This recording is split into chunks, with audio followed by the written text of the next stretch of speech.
Hello everyone, সবাই কেমন আছো? আশা করি ভালো আছো। আমার মেয়ের চুল কাটানো ব্লগের পর এইটা হচ্ছে আমার নেক্সট ব্লগ। তো আজকে আমরা চলে এসেছি বনগাঁ অগ্নিকন্যা পার্কে। অগ্নিকন্যা পার্ক বনগাঁতে যারা থাকো বা বনগাঁর আশেপাশেতে যারা থাকো তারা জানো যে এই পার্কটা অনেক বছর আগে হয়েছে। এটা একটা ওয়াটার পার্ক এবং তার সাথে সাথে হচ্ছে এটা একটি চিলড্রেন পার্ক। তো আমি আমার মেয়েকে নিয়ে চলে এসেছি, আমার মেয়ে, আমার ভাই, আমার হাজব্যান্ডের সাথে সন্ধেবেলা এই অগ্নিকন্যা পার্কে ঘুরতে। আমি ভাবলাম আমার মেয়ে তো কখনো এই ধরনের লাইটিংওয়ালা এরকম এত সুন্দর মানে লাইট দিয়ে সাজানো ডেকোরেশন করা পার্ক দেখেনি, ওর ভালো লাগবে। এবং সত্যি ওর ভালো লেগেছে, ও ঘুরেছে, ও লাইটগুলো দেখেছে। তো সেইগুলো তোমাদের সাথে শেয়ার করতে পেরে আমার ভালো লাগছে। আমি একটু আমার ব্লগে বলে দিই যে এই অগ্নিকন্যা পার্কে এন্ট্রি ফি কিন্তু 50 টাকা পার হেড, যেটা আমাদের মনে হয়েছে প্রচণ্ড ওভার রেটেড। বিকজ 50 টাকা ঢুকতে এবং তার মধ্যে কোনো কিছু ইনক্লুশন নেই, মানে কোনো কিছুই ইনক্লুডেড নয় এটার মধ্যে। মানে তোমাকে ভেতরে গিয়ে যদি তোমরা আলাদা করে রাইডগুলো চড়ো, যেগুলো অনেকগুলো রাইড আছে এবং ভালো ভালো, লাইক আমাদের কলকাতা নিকো পার্কের যে রাইডগুলো আছে তার মধ্যে কয়েকটা রাইড ওরা এনেছে এবং সেগুলো প্রত্যেকটাই বাচ্চাদের জন্য এবং বড়রা সবাই চড়তে পারে। সেইটা অনেকগুলোই ভালো, কিন্তু সেগুলো ইন্ডিভিজুয়াল টিকিট কাটতে হবে।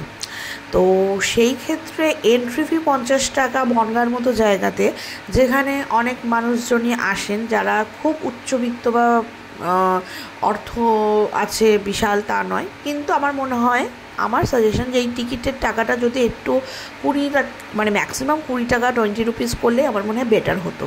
যাই হোক, সেটা আর কিছু এখন বলার নেই, যদি কেউ চেঞ্জ করতে পারে করবে।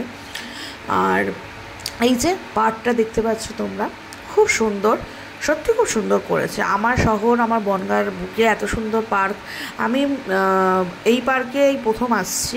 পার্কের সম্পর্কে আমি শুনেছি, এই যে আমি মেয়েকে বললাম যে মা এত সুন্দর বড় জায়গা, কি সুন্দর টাইলস বসানো, কোনো এবড়ো খেবড়ো নেই, উঁচু নিচু নেই, তুই পড়ে যাবি না, তুই হাঁট। তো ও প্রথমে হাঁটতে চাইছিল না, যেহেতু নতুন জায়গাটা। তারপরে ওর বাবার কোলে মামার কোলে ঘুরে ঘুরে তারপর নিজেই নেমেছে, আবার বাবার কোলে উঠে গেল, কিছুটা হাঁটলো, হেঁটে আবার বাবার কোলে উঠে গেল। এখানে আমি আমার মেয়েকে বলছি, দেখ এই গোপাল ভাঁড় হাতে মিষ্টি নিয়ে দাঁড়িয়ে আছে। ওকে আমি এখানে দাঁড় করিয়ে দিলাম ছবি তোলানোর জন্য। এবার আমি ওর ভিডিও করছি, আর ওর সামনে যে স্পটলাইটটা, ওইটা বিভিন্ন রকম কালার চেঞ্জ হচ্ছে, ওটা দেখে ও খুব মজা পেয়েছে। যদিও বা এই সাজানোগুলো যেটা তোমরা দেখতে পারবে এই ভিডিওতে, এটা কিন্তু সব দিন থাকে না। আমরা যেটা জানতে পারলাম যে আমরা যেদিন গেছি তার ঠিক পরের দিন আমাদের বনগাঁতে ডিএসপি যিনি, তার ছেলের জন্মদিনের পার্টি বা জন্মদিনের অনুষ্ঠান, যার জন্য ডিএসপি এই জায়গাটা ভাড়া নিয়েছেন এবং এটা সেইভাবে উনি ডেকোরেশন করে সাজাচ্ছেন। এই মেয়েকে নিয়ে আমি এই দোলনাতে বসেছি, এটা খুব সুন্দর আমার লাগলো। দুজনে মিলে এটাতে চড়ছি।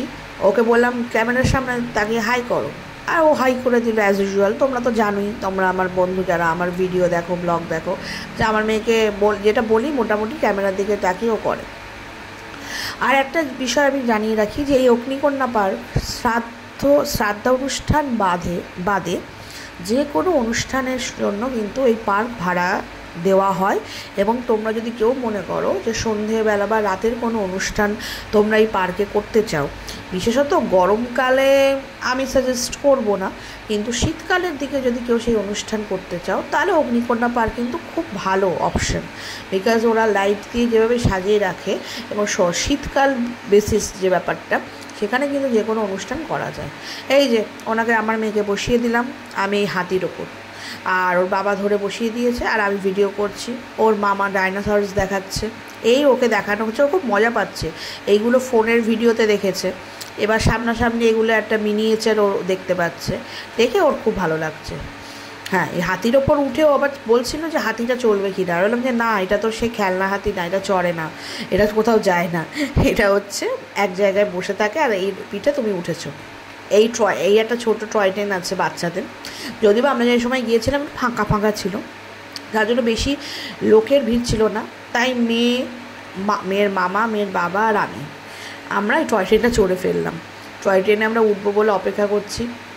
এবার টয় ট্রেনটা প্রথম দিকেরও স্টার্ট নিতে অসুবিধা হচ্ছিল, কারণ এটা মেনলি বাচ্চাদের চড়ার জিনিস।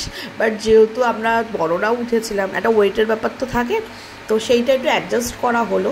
সামনে ভাই বসলো, মাঝখানে মেয়ের বাবা মেয়েকে নিয়ে বসলো, আর লাস্টের দিকটা আমাকে ওরা বললো, ওদের ওখানকার লোক যারা আছে স্টাফ, তারা বললো দিদি আপনি একটু পেছনে বসে যান, তাহলে আপনি ব্যালেন্সটা হবে, টয় ট্রেনটা চড়বে। ব্যাস, এই আমি পেছনে গিয়ে বসলাম আর টয় ট্রেন স্টার্ট। দেখো মেয়ে কী আনন্দ পাচ্ছে টয় ট্রেন। আমি তখন ওকে বললাম, জিজ্ঞাসা করছি, মা কীভাবে ট্রেন চলে একটু বলতো। ও আবার দেখাবে, ও জানে, মুখে হাত দিয়ে ঝিকঝিক করে করে আওয়াজ করার চেষ্টা করে যে ওইভাবে ট্রেন চলে। ওই দেখো হাত দিয়ে দেখিয়ে দিল কীভাবে ট্রেন চলে। এই আমরা টয় ট্রেনে উঠেছি, টয় ট্রেন চড়ছে। অনেক দিন পর কিন্তু বাচ্চার সাথে বাচ্চা হয়ে যেতে খুব ভালো লাগে। এই টয় ট্রেনটা আমরা উঠলাম, আমি তো আমার ছোটোবেলায় লাস্ট কবে উঠেছে আমার মনে পড়ে না।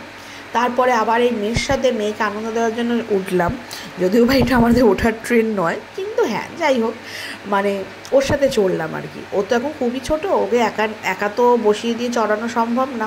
তো আমি ভেবেছিলাম যে আমি ওর সাথে বসবো। তারপরে ভাইয়েরও ইচ্ছা হলো, আবার আমি ওর বাবারও একটা টিকিট কেটে নিলাম।